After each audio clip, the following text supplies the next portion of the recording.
Welcome to Transfiguration. I'm your host, Alexis Lorraine.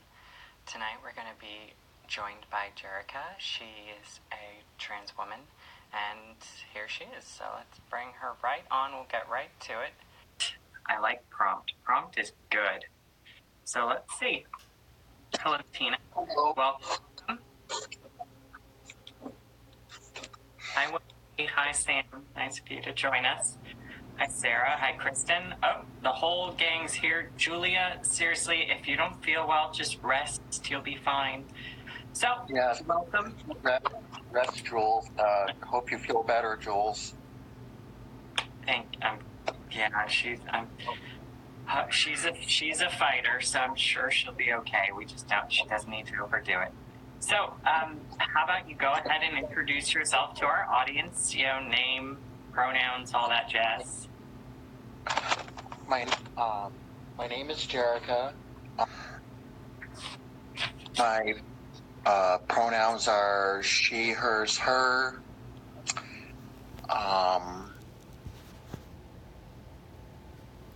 Jerrica Nicole Decker. Okay, wonderful. So, Jerrica, pardon?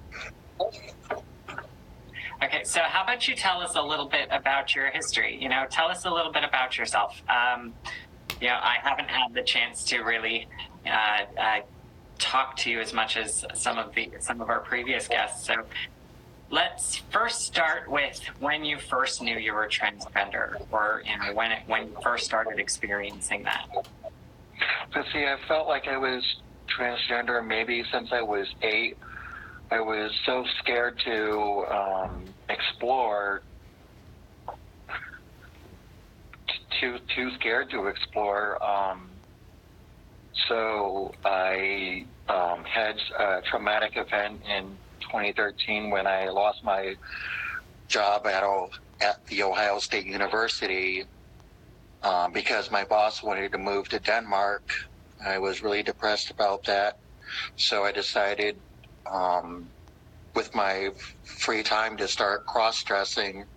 And then the more I explored cross-dressing, the more I thought I was gender fluid. And then I was like, nope, I'm trans. And I've always felt like something was missing until I started exploring it. Sometimes that's the best way. You just kind of have to dive in and see where it takes you. Okay, so I've been full-time Jerrica. I've been full-time myself for about a year now. Okay.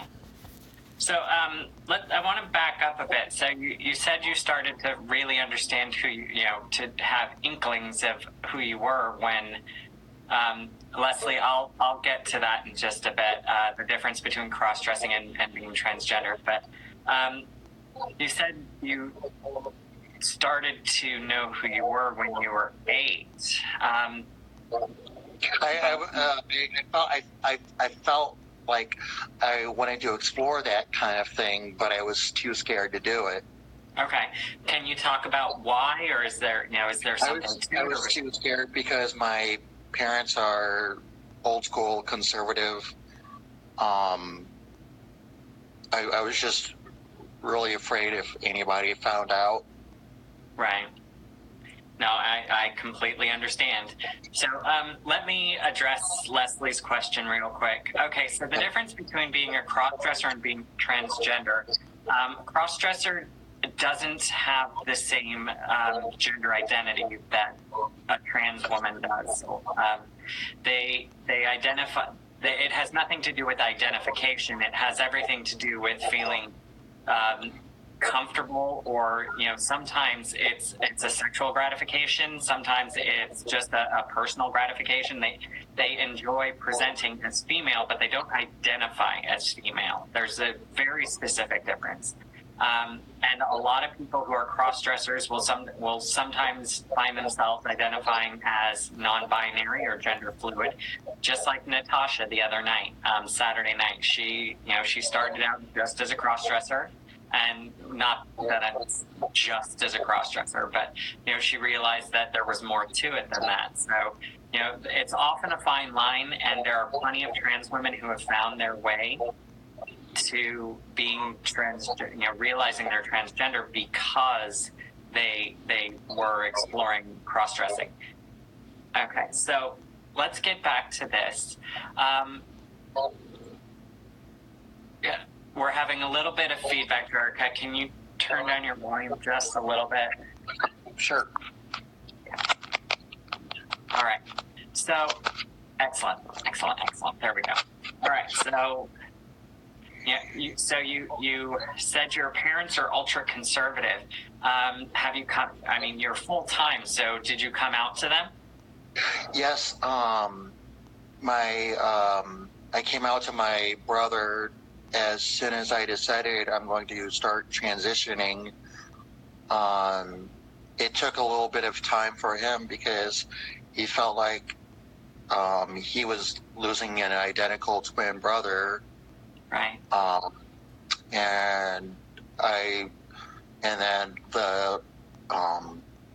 the next month I met my mom halfway for lunch, and she took that really hard at first, and she was so depressed that my dad found out.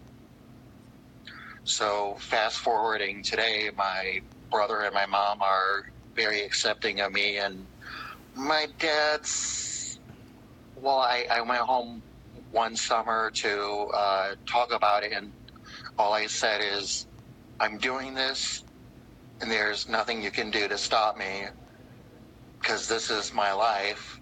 Right. And the next day, my dad sent me a text saying, I'm sorry the way I handled your visit. And our conversations has been a little awkward. Like, he doesn't acknowledge me as much as he used to. Okay.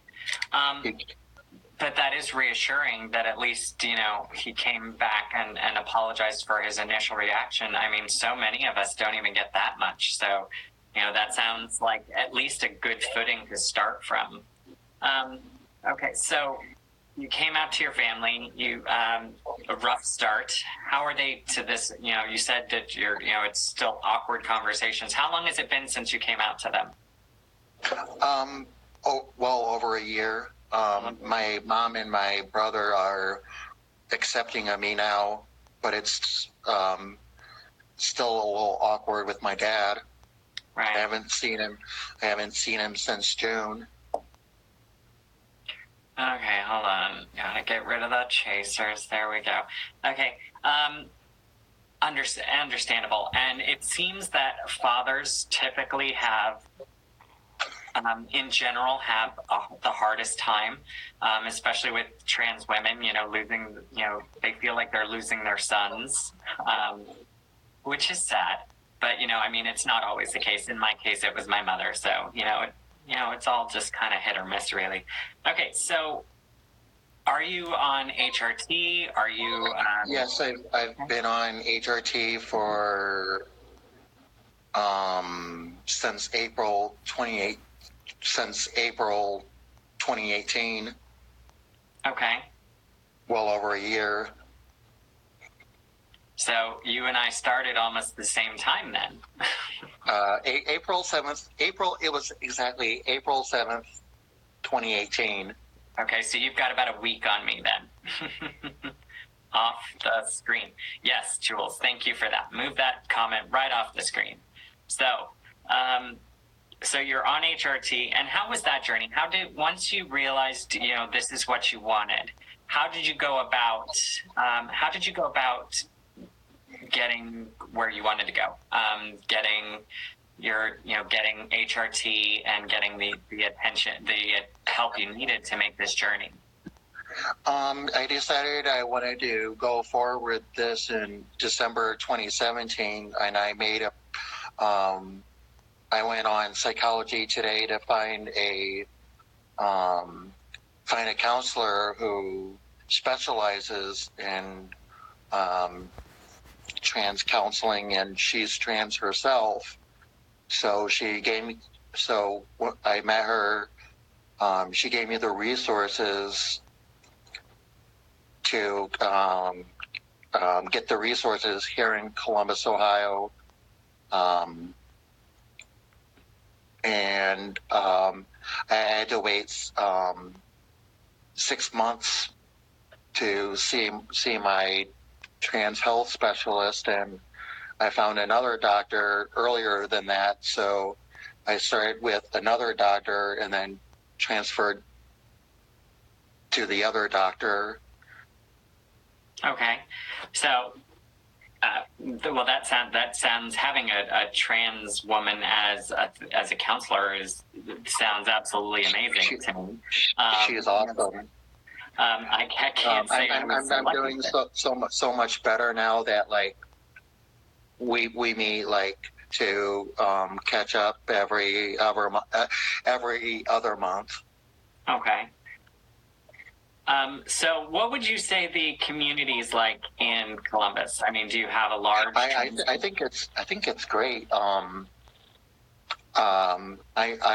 finally got to meet Natasha a few weeks ago when we hung out at Club Diversity, as she mentioned the other night. Mm-hmm. That was a really fun night. And then I have a few trans friends here that I'm really close with. My friend Olivia, who I wasn't really full time yet, but she really helped me. She actually shaved me when, like, my first night going out. I'm not going to ask what was shaved. Yes, she helped me shave. Okay, so oh my goodness. All right. Awkward conversation just right there for a second. So I wanted to. Now I know you have a twin brother. How is it? How do you find that? You know, with you being you're identical twins, right? Yes. You're identical twins, and yet we have one sibling who is a trans woman and one who identifies as cis male. So, how do you come to the understanding of that? Because I mean, we all know that being trans is part of who we are. So, you know, how is it that two people who are identical are not identical? That's a really good question. Actually, my brother does cosplay as a female, sometimes cross dresses as a female when he has them. So he considers himself gender fluid. Okay, so we kind of do. So there is a similarity. Okay, so for all of you people who are saying that being transgender is not a genetic thing, I think we have our proof. Okay, so, and how is your relationship with the both of you? I mean, you said that he struggled a little bit at first, but you know, if he's identifying as, or I'm sorry, am I using the correct pronoun? Yes. Okay. I just realized that I was just assuming, and that was very wrong of me, and I apologize. So, no worries. How does he feel about it now that, you know, he is entering this realm of being a cosplayer and gender fluid? I mean, how does he feel? You know, he is one of my biggest supporters. That's wonderful. As my big brother, who's 5 minutes older than me. He's the big brother. By 5 minutes. But 5 minutes is a lifetime. At least 5 minutes of a life is a lifetime. So, okay, so we have a decent support structure. You have I know there's plenty of trans people in Ohio. One of my really good friends, Nikki lives up there, and then another one of my really wonderful friends, she's an ally who lives up in the Cleveland area. So Ohio is like where it's happening, except for Phoenix. So like Saturday night, my friend Olivia, who's trans, had me over for game night and invited a lot of our other trans sisters, and that was fun. So what game did you play? I'm curious now. We just played cards, spades, euchre. See, personally, for me, Trivial Pursuit every time. And I'll tell the story about why I'm not allowed to play Disney Trivial Pursuit anymore, according to my family. But I'll tell that another time. So okay, so we have a good support structure. We have all this. You're on HRT. What are your plans for the future, though? You know, it's where do you find yourself ending up? Are you thinking like full transition, everything you can, or is it just like HRT is enough? I'm planning on doing. I'm working on my voice. It's so late. I don't really feel like using my feminine voice tonight. Don't worry. I'm going to. What I really need to do is start the laser electrolysis in my bikini region to get approved for surgery. Right. Okay, so that seems to be the avenue you're going. Now, I know that you've talked about, and I want to get a little more serious here for a second. I know you've talked about being on the autism spectrum. Yes. So how do you find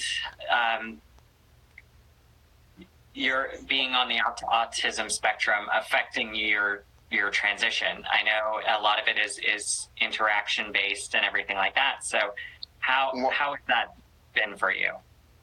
I'm kind of slow to process things and slow to and I want to thank the group, your group, for welcoming me to this Instagram group, trans Instagram group. My friend from college, Megan, is trans. She became trans and then found out she was on the autism spectrum. So we both share that. And I will say it does seem that there is a high prevalence of individuals, who are autistic, that are in the trans community. I mean, if you look at our brothers and sisters and non-binary siblings, there are so many that are autistic, or at least are on the spectrum. And then if you look at our offspring, our children, it's even more so. So, it seems to me that this is an area that really deserves looking into. That maybe there is some correlation. I don't know. I'm not a medical doctor. I'm not a scientist. I'm an English teacher. So, but Jen threw out the statistic: 25% of trans people are autistic. I mean, that is a huge portion. Yeah, that is. There is nowhere near that proportion in the general population. So it seems to me that there really should be a more research into this. Granted, I will say this: we really should have more research into trans individuals anyway, but Also, another statistic is that those who are trans and autistic have a 60% suicide rate. Oh goodness. Okay, so being that you fall into this, you have a good support system, but what are your fallback plans on when you're having a day that is causing problems? What kind of support structure do you have in place to prevent you becoming one of those statistics? My trans friend Skylar invited me into emotional intelligence training called Next Level Trainings, and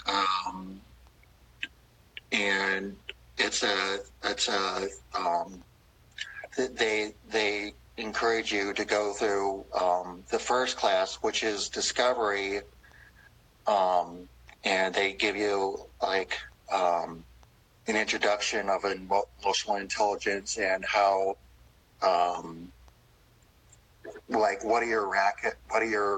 what's preventing you from being your best self, and how to remove those. The second course is a 4-week class called Breakthrough, where we break through those brackets, and and understand ourselves and go and learn how to go out of our comfort zones. And then VIP is, as a team, learning how to create something from nothing. And I've learned when I'm feeling depressed, I would focus out and learn to shift how I'm feeling.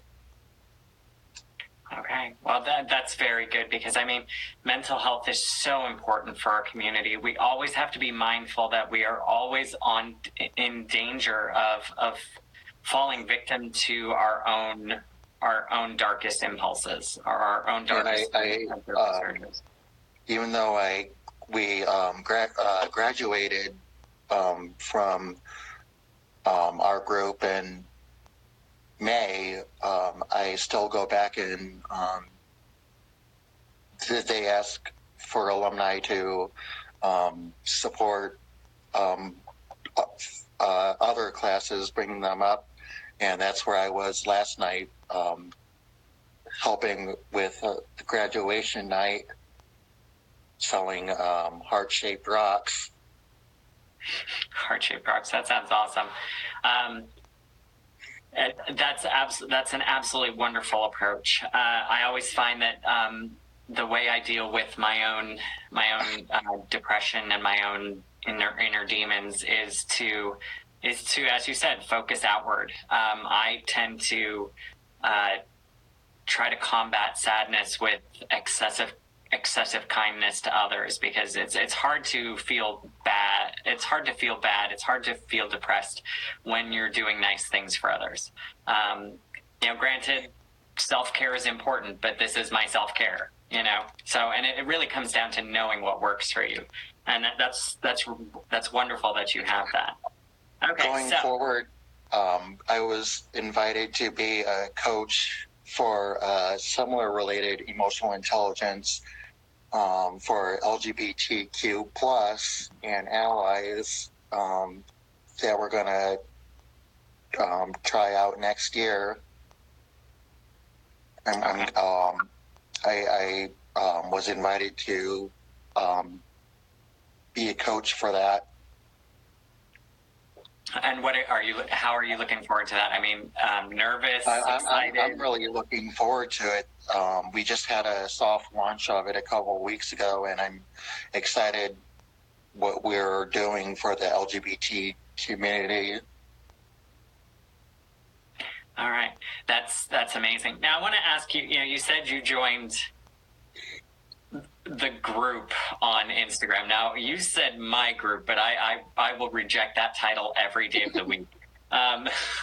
So, how have you found the inclusion on the Instagram, like the trans community? Now, the trans community on Instagram is huge, so we're only just a small part of it. But how have you found the inclusion? I've been very impressed with the support on Instagram. Like, I've had no anti-trans haters or anything like that. Yeah, they typically leave us alone. Well, they don't leave me alone anymore, but they typically leave everyone alone. You will get some. I'm cautioning you now. Don't get too comfortable. They do come after you. Who would you say is the person you look up to most in the Instagram community?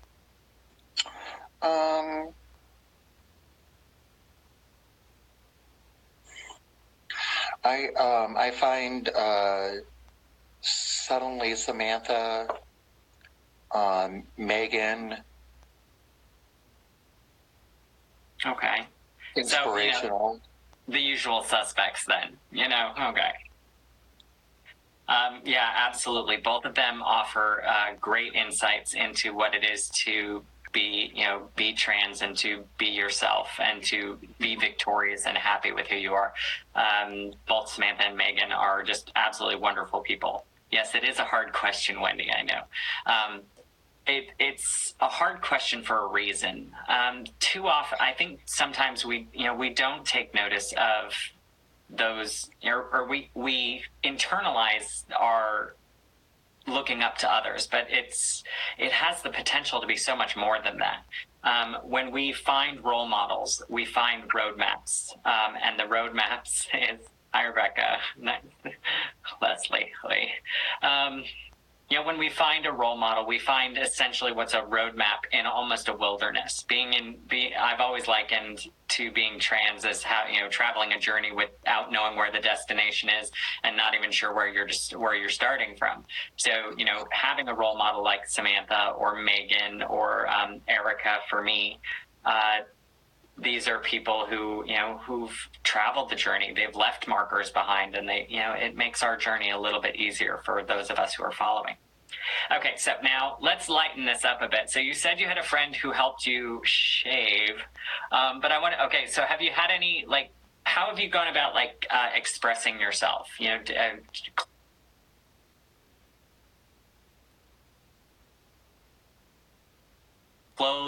Clothing, makeup, growing your hair out. What's been your thing?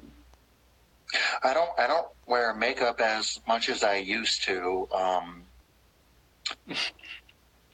That's funny. I'm fine with that. I work from home.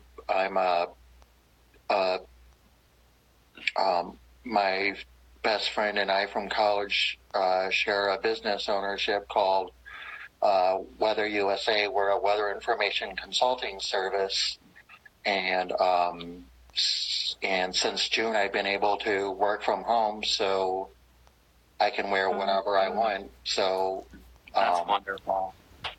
I'll sometimes, or most of the time, I'm feeling a dress or skirt outfit, and I'll put that on for a few hours before I go to my evening wine picking job, which I'll wear like a t-shirt and capris. I love capris. I do. Okay, so I want to touch real quick. Sarah said leaving signals behind as best we can for those who come after us. Absolutely, Sarah. And that's actually what one of the motivations of this whole project is to leave a record of our journeys. We hear about Samantha, we hear about Erica, we hear about Megan. These people, their journeys are so well documented. So many people understand them. But people like Jerrica here, or myself even, our journeys are far less known. But that doesn't make them any less important. And Samantha would absolutely agree with me on that. Her journey is no more important than the rest of ours. And so it's important that we do take time to, find everybody, get everybody's story, because everybody has a unique perspective. So, all right. So capris, love capris. Now, have you had any problems going out in public if you are out and yourself? I mean, okay, so Instagram hasn't been a problem. You had no problems. No problems at all in Columbus. I'm getting tired of this answer, folks. Am I the only one who has had problems in real life? Am I the only one? I'm jealous. I'm jealous is what I'm saying. I have my brace on tonight because my ribs were actually hurting tonight from my four fractured ribs that I had last year due to the beating that I received. I still have to wear a brace every now and then because they hurt sometimes. So, so when I hear, yes, I do live in South Carolina, I know. But South Carolina is not a bad place. It's just, there's a couple of bad eggs. It must be the refrigeration. I don't know. Okay, so, so you've had no bad experience. Well, okay, how about positive experiences? How about, like euphoric moments in, when you go out? Like validation. I think the number one first euphoric moment I've ever had was doing like a full makeup tutorial at Sephora. I felt so amazing after that.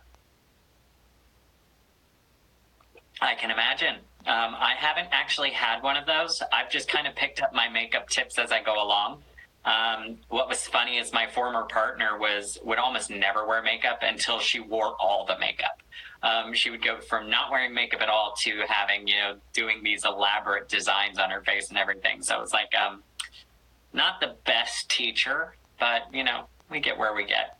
So, okay. So,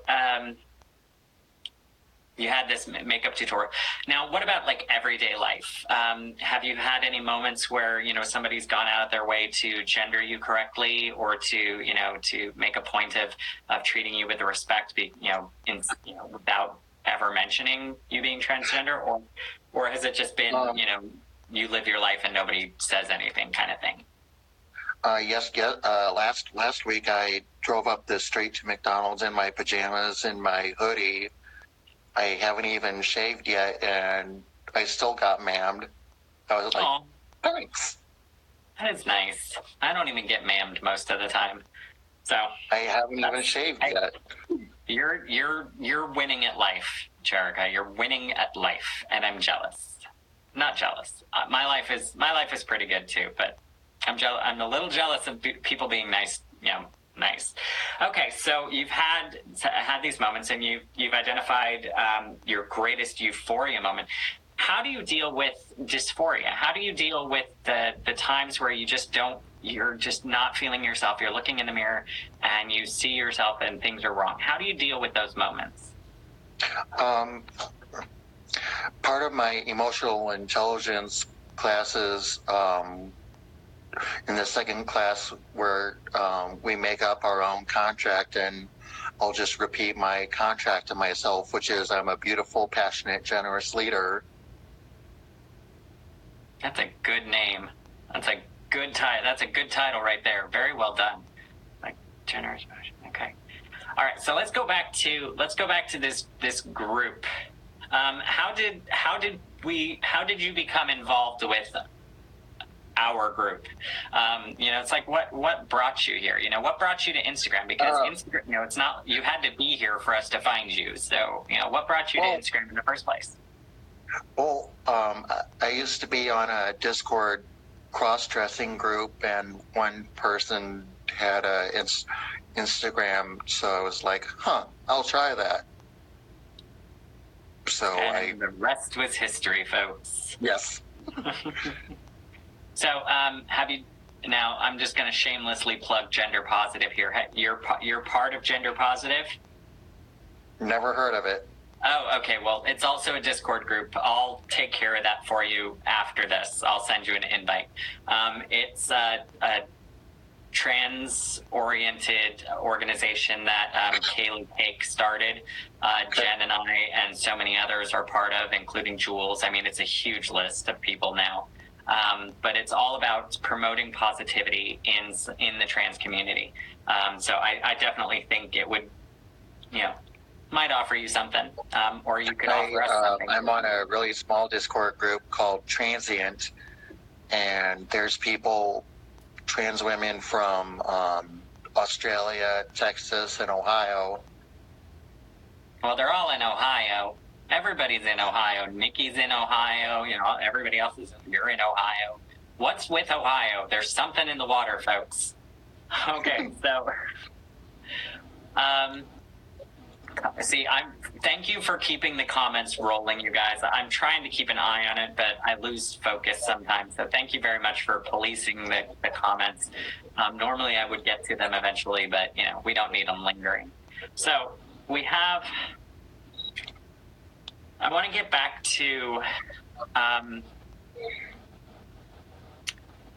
you were talking about your friends and everything.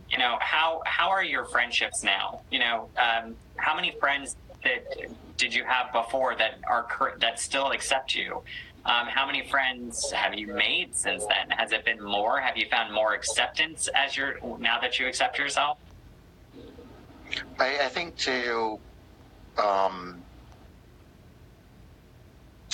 let's see, I say slightly less friends that I've had before, but more friends that I get to meet. So when you go through life, you discover who your best friends are. That is very true. you definitely learn, especially when there's adversity. And on the trans journey, there's a lot of adversity. Unless, of course, you ask Julia, and Julia has had no problems ever. Yeah, she's just wonderful. I even had to forgive one of my trans friends who wrecked my new car. Why would you let them drive your car? I don't know. It was the nice thing to do, right? And now you're like, Yeah. I wish I wasn't so nice. So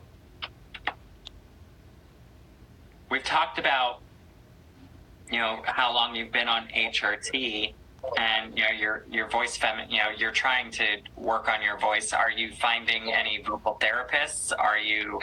I'm meeting with a girl named Anna Lantry from Texas, and I highly recommend her for those of you who are looking for someone to work with. AnnaLantry.com is her website. Right.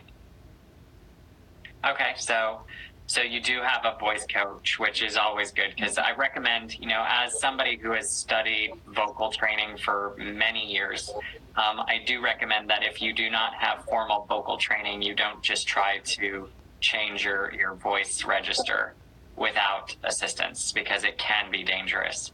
So, presenting a female voice, how do you find that when you're presenting your voice as female, do you find that helps when you're involved in an everyday situation, or is this like everything else? And okay, it does.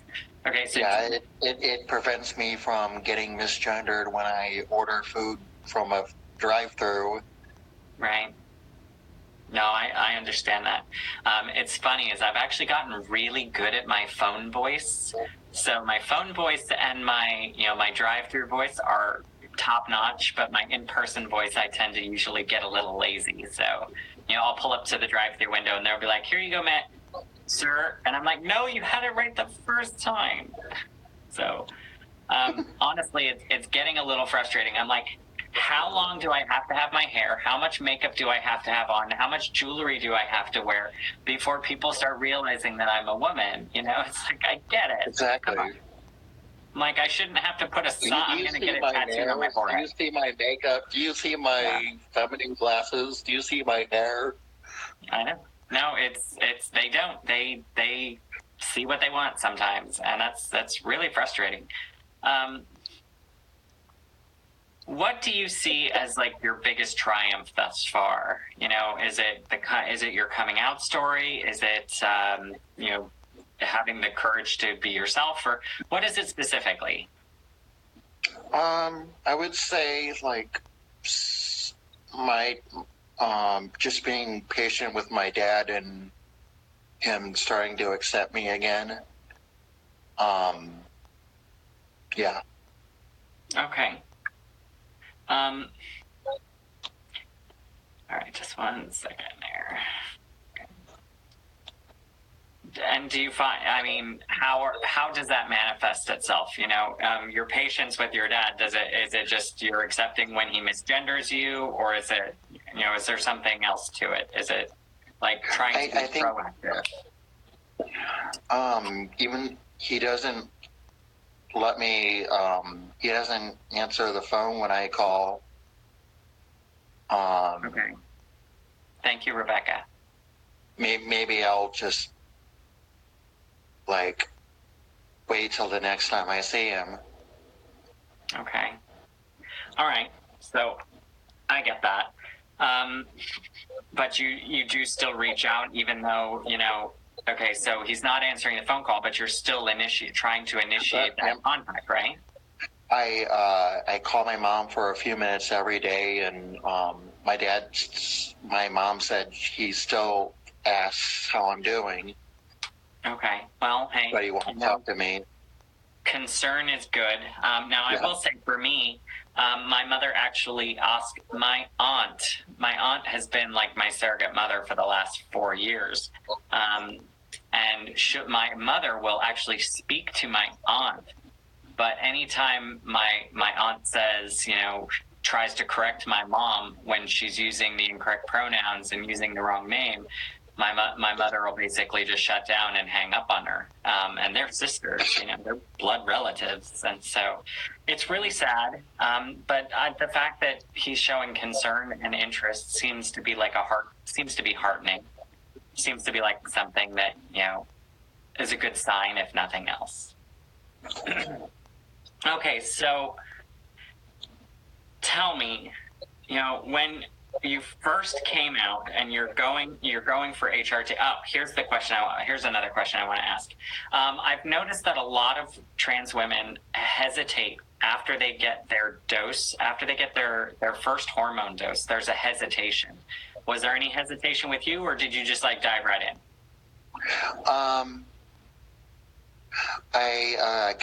I got my prescriptions on a Friday afternoon and told myself I'm going to start my HRT the following morning. I wouldn't say there wasn't a hesitation. I just wanted to start in the morning, so you have the morning dose. Start in the morning. So it wasn't about hesitation. It was more just having a nice organized start. Oh, trust me, I know. I suffer. And then I decided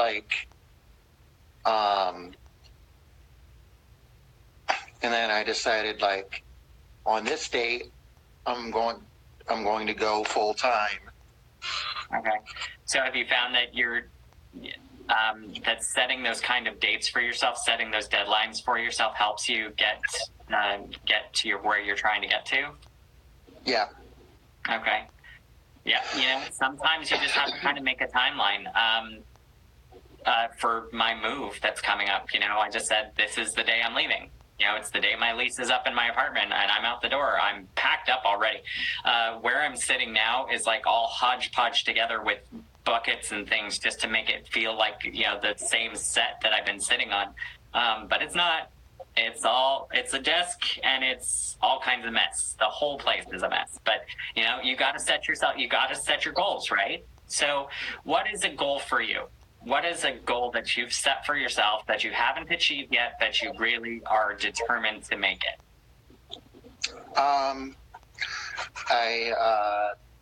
After talking to my trans health doctor last time, I'm going to start eating better and going to the gym and losing at least 30 pounds. Okay. Is that related to the effects that HRT has on your body, or is it just something you want to do for yourself?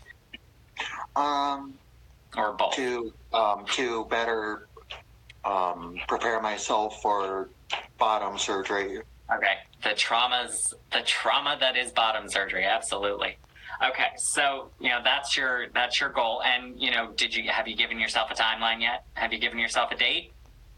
Because that seems to work for you. Another thing that I want to do is get more laser electrolysis, and I'm struggling with that part.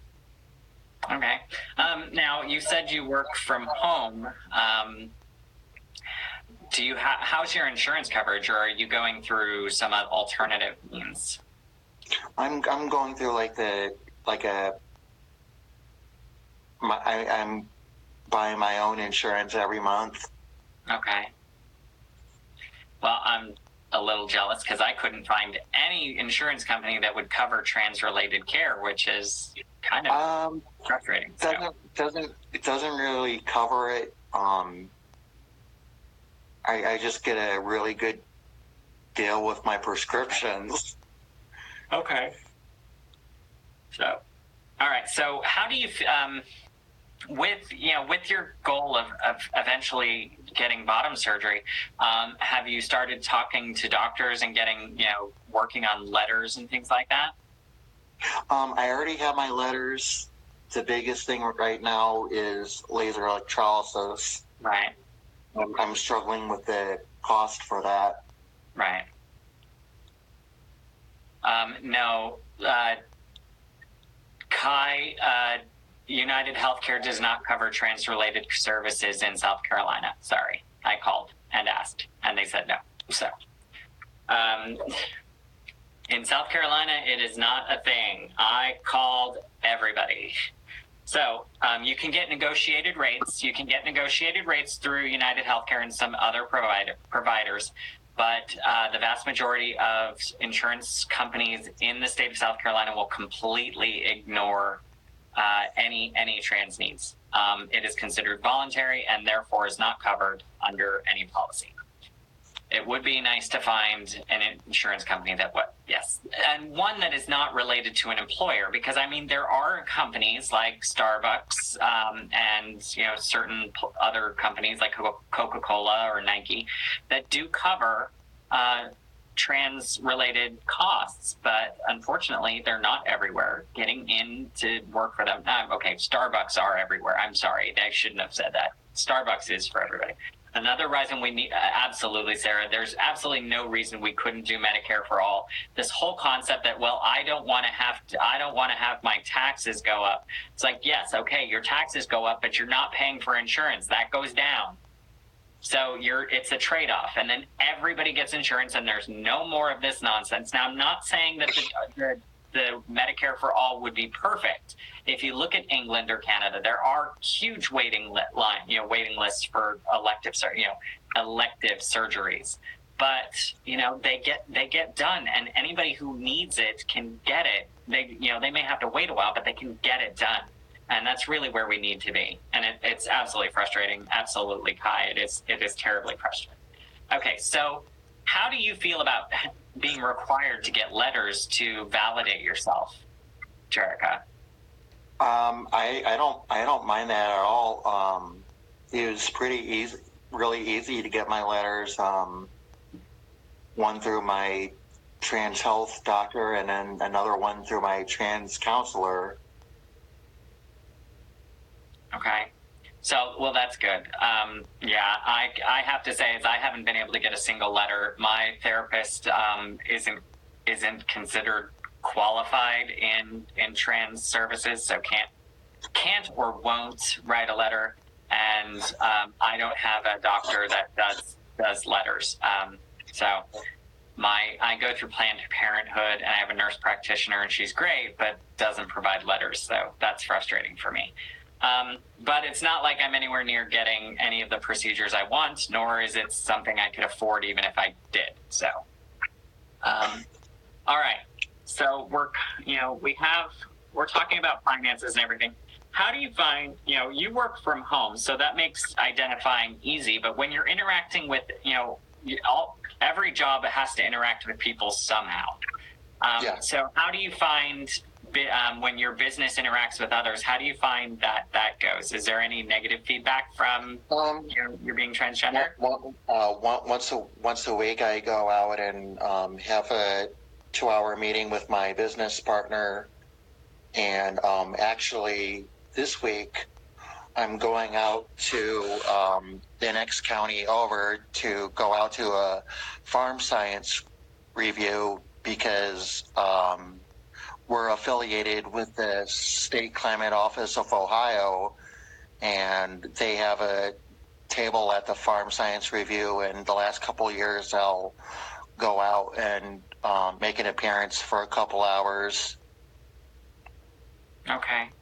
And so how does it go? I mean, it's one thing to be out and about on an everyday kind of thing, but on a professional level, do you find any difference? And, maybe it's just the gender difference is that, if they treat you as a woman, is there anything different from how they treated you before you transitioned? Or no? No. Okay. No. Okay.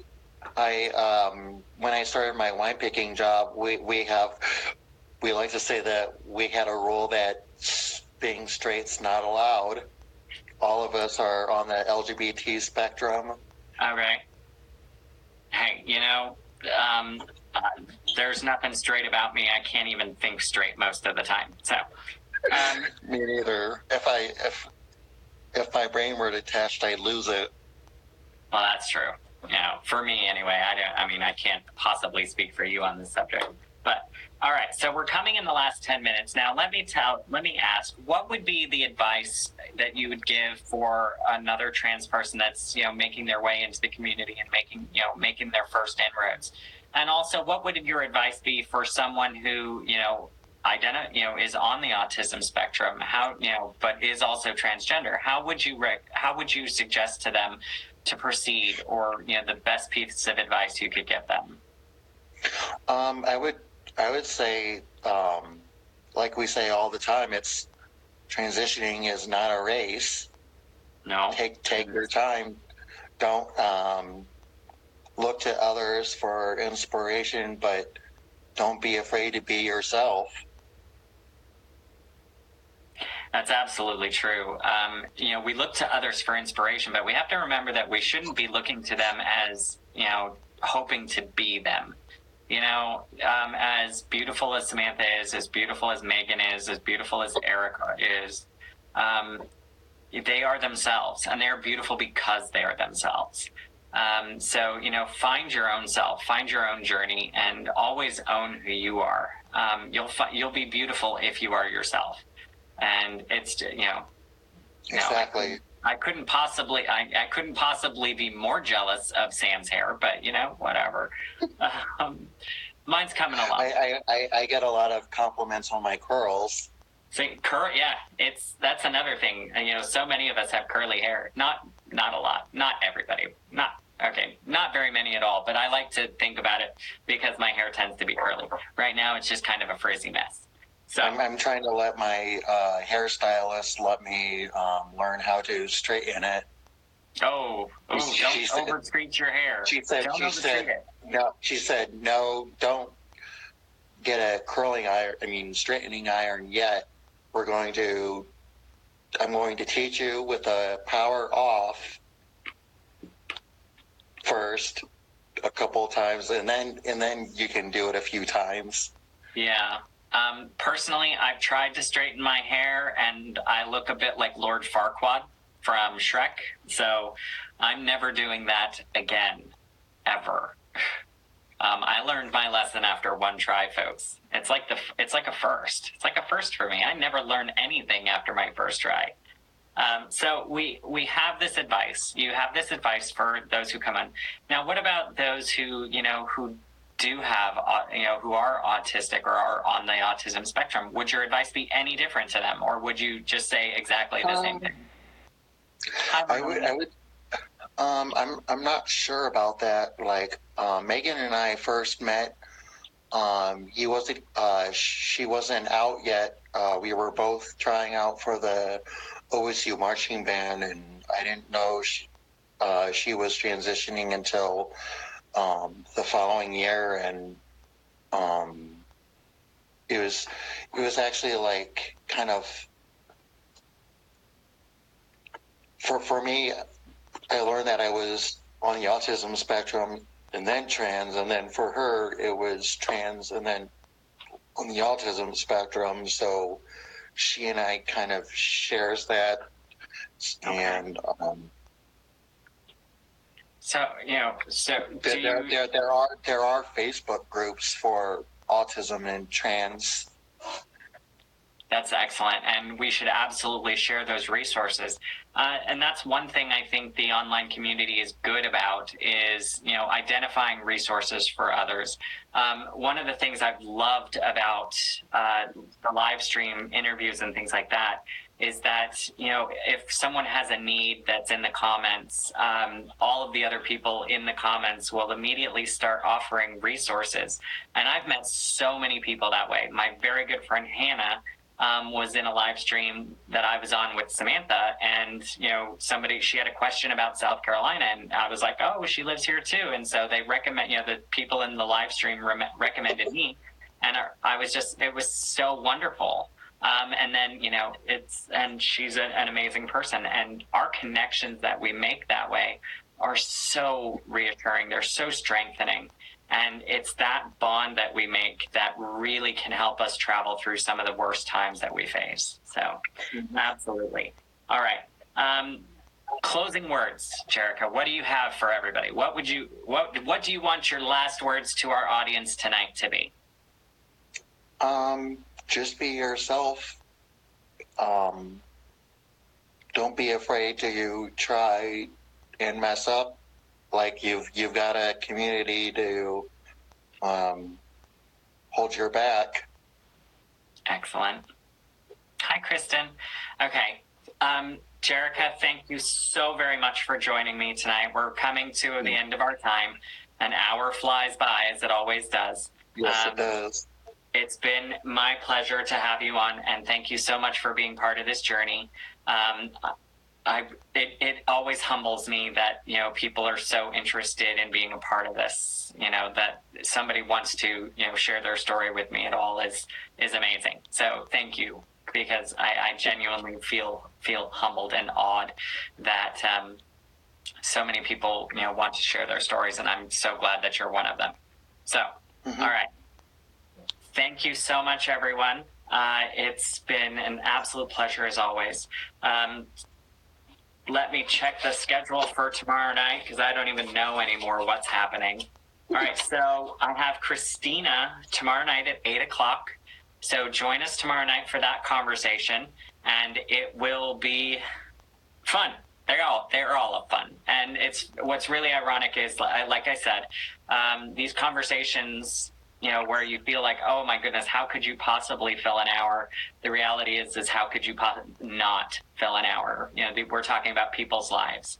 So no matter where your journey takes you, no matter how hard it is, how easy it is, make it your own. And remember to be kind to one another, witness, to be positive about your journey with relentless positivity, and always reach out to someone, because you could be the difference between that person giving up completely or, you know, finding the strength to become themselves. So remember that your words and your actions have the ability to change the world, and we can change the world one person at a time, one interaction at a time, and no moment is unimportant. No moment of kindness is unimportant or is often forgotten. True kindness is almost always remembered. So take care of each other, take care of yourself, but remember, always be yourself. Thank you for joining us on Transfigure Nation tonight. Have a good evening. We'll see you next time. Bye. Bye.